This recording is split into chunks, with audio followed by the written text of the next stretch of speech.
Hello everyone, welcome back to essentials of Ayurveda. तो हम कर रहे हैं अपना चरक चिकित्सा सीरीज, जिसमें हम लोग चिकित्सा स्थान, जो चरक का चिकित्सा स्थान है, उसके सभी चैप्टर्स के चिकित्सा डिस्कस करते हैं। आचार्य चरक ने क्या चिकित्सा बताई है वो डिस्कस करते हैं।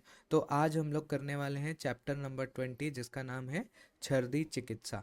तो वॉमिटिंग यानी कि छर्दी की चिकित्सा आचार्य चरक ने क्या बताई है वो हम लोग डिस्कस करने वाले हैं। ठीक है, उसके बाद अगर आपको थर्ड प्रॉफ से रिलेटेड अगर बुक्स वगैरह पीडीएफ वगैरह चाहिए या फिर कुछ नोट्स वगैरह चाहिए तो आप मेरे ये एसेंशियल्स ऑफ आयुर्वेद के थर्ड ईयर प्रोफेशनल ग्रुप को ज्वाइन कर सकते हैं टेलीग्राम के ऊपर। ठीक है, जहाँ पे आपको सभी पीडीएफ नोट्स वगैरह मिल जाएंगे थर्ड प्रॉफ से रिलेटेड। चलिए स्टार्ट करते हैं बिना टाइम वेस्ट किए हुए।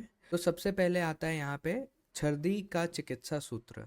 तो जिसको भी चिकित्सा सूत्र चाहिए होगा आप ये दो लाइन याद कर सकते हैं। अमाशयो उत्क्लेश भवा ही सर्वा छर्दयो मता लंघनम एव तस्मात्। यानी कि आचार्य क्या कहते हैं कि सभी छर्दी में क्या होता है, आमाशय से दोषों का उत्क्लेश होता है। तो उसमें हम लोग को सबसे पहली जो चिकित्सा है वो क्या करनी चाहिए, लंघन करनी चाहिए। उसके बाद दूसरा लाइन क्या बोलते हैं आचार्य की, प्राक कार्येत मारुतजाम विमुच्य। यानी कि अभी जो हमने ऊपर की लाइन पढ़ी है लंघन कर्म करने के लिए, वो वैलिड है सिर्फ पित्त और कफ के लिए, सिर्फ पित्त और कफ के लिए वैलिड है, वात के लिए वैलिड नहीं है। मारुत को यहाँ पे विमुंच यानी कि छोड़ देना है। संशोधनम व कफ पित्तहारी, अभी यहाँ पे वापस से संशोधन करना है, लेकिन सिर्फ किस में, कफ में और पित्त में। कफज छर्दी और पित्त छर्दी में संशोधन भी करना है और लंघन भी करना है, लेकिन वात में ये दोनों भी नहीं करना है। तो ये ध्यान में रखना। यहाँ पे मैं लिख देता हूँ कि लंघन, वैसे आगे हम लोग देखने वाले हैं, यहाँ पे मैं लिखता हूँ कि लंघन और संशोधन, लंघन और संशोधन किस में करना है, कफ और पित्तज छर्दी में, कफ और पित्तज छर्दी में। लेकिन लंघन और संशोधन किस में नहीं करना है, क्रॉस साइन वातज छर्दी में। ठीक है, वातज छर्दी में।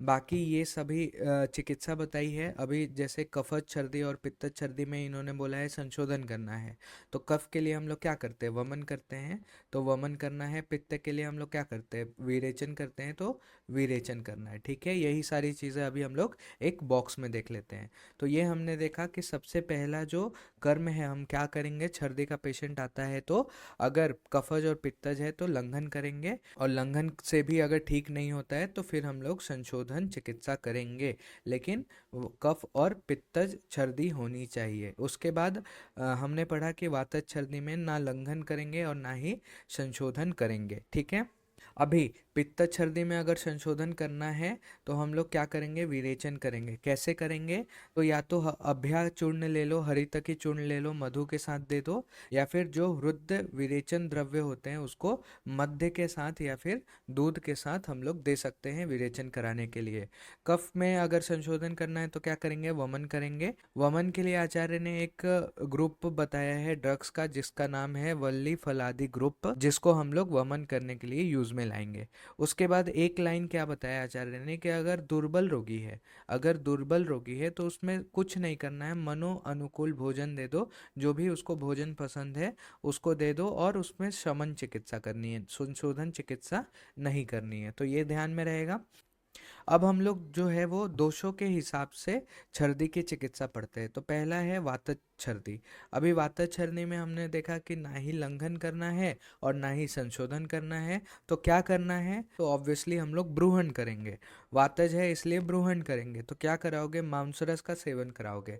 मांसरस का सेवन कैसे कराओगे, उसमें जो भी दीपनीय द्रव्य होते हैं उसको डाल करके उसको उस मांसरस को दीपनीय द्रव्य से सिद्ध करके उसका सेवन कराओगे। यहाँ पे उन्होंने कुछ बताया भी है, जैसे तीतिर, लावा, जो है लावक पक्षी जो होते हैं, तीतिर होते हैं, इन सभी का मांस हम लोग सेवन करा सकते हैं। फिर युष का सेवन कराओगे। युष का सेवन कराओगे कैसे बनाओगे, तो कोल, कुलत्थ, धान्य, बिलवादी पंचमूल जो हैं उसको यव के साथ सिद्ध करके युष बना के पिला दो। फिर उन्होंने बोला है कि अगर हृदय द्रव की सिचुएशन आती है, मतलब हृदय में दुर्बलता आ जाती है, हृदय द्रव की सिचुएशन होती है, तब हम लोग क्या करेंगे, ये बहुत ही इंपॉर्टेंट है एमसीक्यू के लिए। सेंधो लवण ले लो, उसको घी में मिला के दे दो, सिंपल सा है। हृदय की दुर्बलता या फिर हृदय द्रवता, ये अगर कंडीशन आती है तो ठीक है। उसके बाद बहुत सारा है, इन सभी द्रव्यों से घृत दे सकते हैं, जैसे यहाँ पे धान्यक है, सेंधव कल्क है, दही है, दाड़िम रस है, तो उससे हम लोग घृत भी दे सकते हैं। अगेन एक घृत हम लोग बना के दे सकते हैं, लेकिन हर चीज़ याद रखना पॉसिबल नहीं है, तो जो याद रहे तो वही याद रख के हम लोग एग्जाम में लिखेंगे, ठीक है। और लास्ट वाला पॉइंट भी इंपॉर्टेंट है कि अम्ल रस का सेवन जो है वो अच्छा होता है, हृदय के लिए भी अच्छा होता है, और अम्ल रस से वात भी शमन होता है, तो इसलिए हम लोग दही या फिर दाड़िम से सिद्ध हुआ स्निग्ध हृदय मांस रस का या फिर युष का सेवन कराएंगे। तो ये हो गया हमारा वातज छर्दी की चिकित्सा। अब आते हैं हम लोग पित्तज छर्दी की चिकित्सा। सेकंड क्या है हमारा, पित्तज छर्दी। आइए देखते हैं। तो सबसे पहले हमने देखा कि दोषों का अनुलोमन करना है। दोषों का अनुलोमन करने के लिए हम लोग क्या यूज करेंगे, द्राक्षा का क्वाथ या फिर कषाय यूज करेंगे। उसमें थोड़ा सा विदारी का स्वरस मिला दो, और उसमें क्या मिला दो, तिव्रुत का चूर्ण मिला दो, ताकि वो जो है वो विरेचन भी करा सके, मेनली वात का अनुलोमन करा सके, दोषों का अनुलोमन करा सके। और अगर ये चीज़ अवेलेबल नहीं है तो तिव्रुत चूर्ण तो मिलेगा ही ना, उसमें क्या करो, उसको इक्षु रस के साथ दे दो, ठीक है, इजी।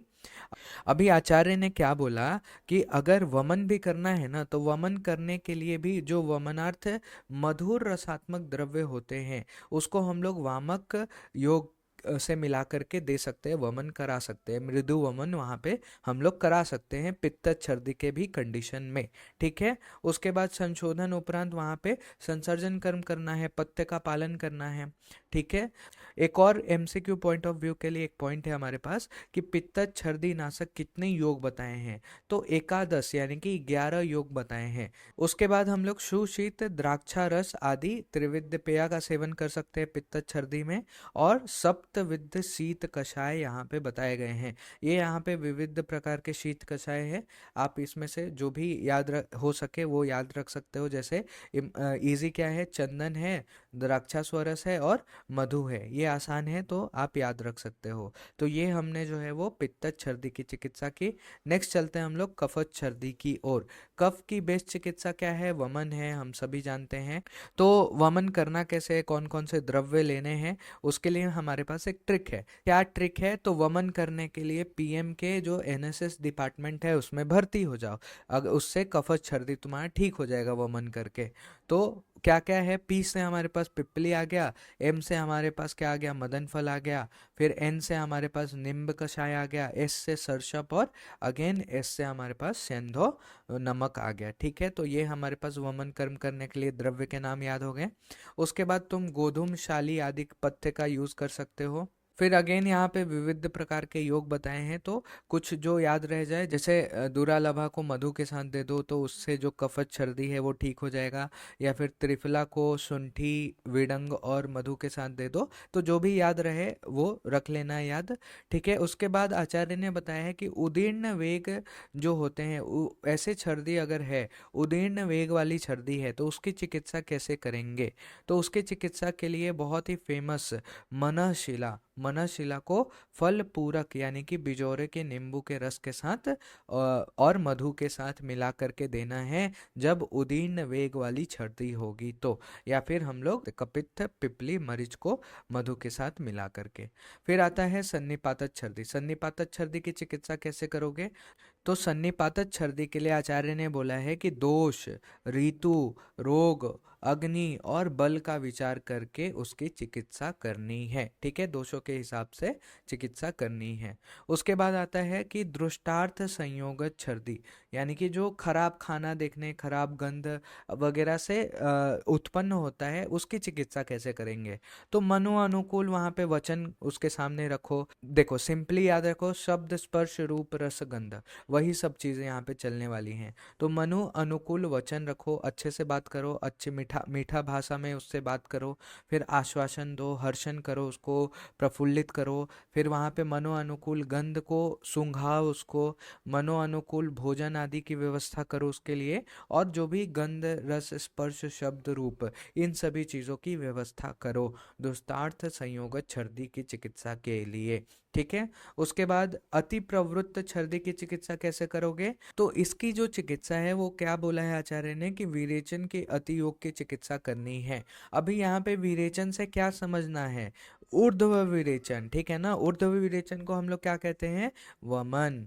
तो वमन में जो भी अति योग बताया गया है उसकी ही चिकित्सा जो है वो यहाँ पे अति प्रवृत्त छर्दी में अप्लाई करनी है।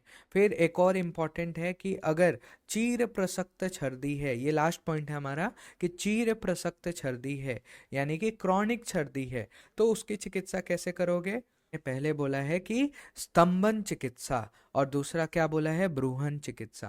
पहला स्तंभन चिकित्सा, उस छर्दी को रोकना है, और दूसरा ब्रूहन करना है। क्योंकि क्रॉनिक कंडीशन में हमेशा कौन सा दोष प्रधान रहता है?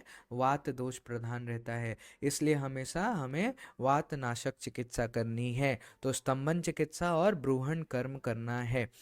फिर यहाँ पे बहुत ही अच्छा कल्प दिया है यूज करने के लिए, सर्पी गुड़ का यूज करना है, जो कि जीर्ण छर्दी में यूज करना है। और ये कहाँ पे आया था? छत छीन रोग अधिकार में आचार्य चरक ने इसको लिखा है। उसके बाद क्षीर पाक विधि से बनाई हुई क्षीर का प्रयोग करो। फिर कल्याणक घृत किधर आया था? उन्माद चिकित्सा में आया था। उन्माद चिकित्सा, ठीक है, उन्माद चिकित्सा यहाँ पे मैंने नीचे रखा है, लिखा है।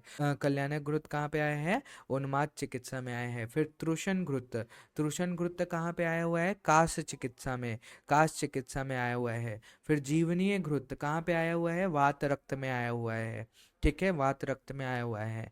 और फिर वृश्य योग जो भी है, मांसरस अवलेह है, जो भी है, इन सभी ये सभी जो है वो वात का शमन करते हैं। और ऐसे ऐसे अध्याय में लिखे हुए हैं, ऐसे ऐसे अध्याय के कल्प हैं जो कि बहुत ही क्रॉनिक होता है, कृच्छ साध्य होता है वो व्याधि। तो इसलिए इन सभी चीज़ों का यूज़ हम लोग क्रॉनिक छर्दी के लिए, चीर प्रसक्त छर्दी के लिए यूज़ करेंगे। तो यहाँ तक जो है वो हमने अपना जो छर्दी चिकित्सा है, जो कि चैप्टर नंबर 20 है, उसका डिस्कशन किया। आचार्य ने कैसे क्या बोला है छर्दी की चिकित्सा के लिए। बहुत ही छोटा चैप्टर था।